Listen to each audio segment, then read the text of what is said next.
Hi, I'm Michelle. I'm going to show you a pose you can do. One pose that is great in the morning is to open up the hips. It's a low lunge, Anjaneyasana. I'll bring you up 1 foot forward and lean into it. The left knee, the bottom knee is down. You can put some padding under it if you need that. The goal is to open up the hips in this direction.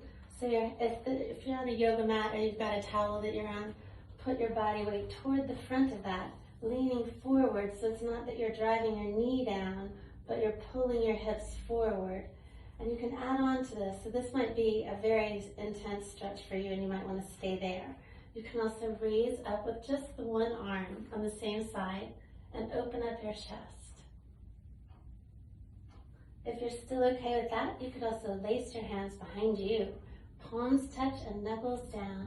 Draw back and down with your knuckles and lift your chin up.